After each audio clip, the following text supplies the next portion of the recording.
Hi friends, good morning. This is Tulasi. Welcome to Tulasi vibes. ఈరోజు నేను లలితా పారాయణ 5వ వారం చేసుకుంటున్నానండి.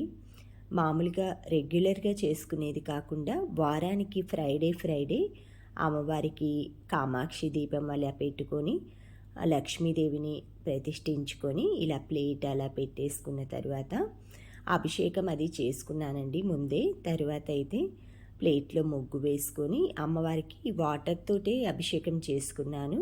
కొంచెం పాలు అలా వేసుకొని ఆ తర్వాత క్లీన్ చేసుకొని గంధం బొట్లు అవన్నీ పెట్టుకున్న తర్వాత ప్లేట్లో ఒక పద్మం ముగ్గు వేసుకొని లక్ష్మీదేవి విగ్రహం కానీ లేదా ఏదైనా ఒక రూపు కానీ పసుపు ముద్దనైనా సరే అట్లీస్ట్ చేసుకొని ఈ పూజకి, లలిత అమ్మవారి పూజకి ఉదయాన్నే తలస్నానం అది చేశాక మీరు పనులన్నీ అయ్యాకైనా చేసుకోవచ్చండి.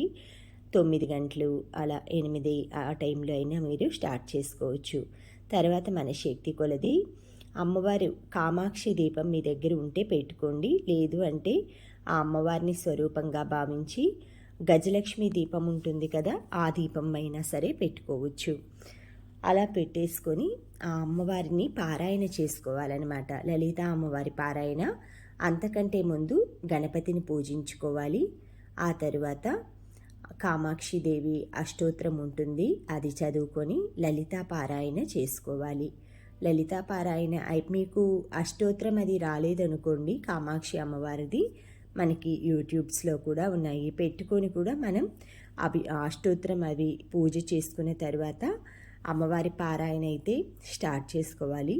మధ్యలో ఎక్కడ బ్రేక్ లేకుండా లెగవకుండా అలా చేసుకోవాలండి. పూజ మధ్యలో మీకు తుమ్ము కానీ, అంటే చాలాసేపు చేస్తారు కాబట్టి ఆవలింత కానీ తుమ్ము కానీ ఏదైనా ఆటంకం ఏర్పడిందనుకోండి, కొంచెం వాటర్ తోటి చేయిని కొంచెం పైన చల్లుకొని శుద్ధి చేసుకొని తరువాత మొదలుపెట్టుకోండి.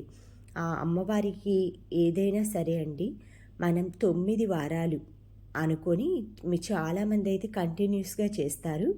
9 వారాలు అనుకున్నానమాట నేను. ఆ 9 వారాలు అనుకొని మనం ఏదైనా సరే పూజ మీరు ఏదైనా కోరుకొని ఈ పూజ మొదలుపెట్టుకోండి. తప్పకుండా ఆ అమ్మవారి అనుగ్రహం అయితే కలుగుతుంది. అంతేకాకుండా మనకి ఆ అమ్మవారి దర్శనం కూడా, అంటే కాంచీపురం వెళ్ళటం కానీ కంచివే అలా కూడా జరుగుతుంది. చిన్నప్పటి నుంచి నేను దేవాలయానికి అలా వెళ్ళేదాన్ని, కానీ ఏదైనా అకేషన్ కానీ అలాంటప్పుడు. కానీ ఇంట్లో పూజ అది అయితే ఎక్కువ చేసేదాన్ని కాదండి, అమ్మే చేసేదనమాట.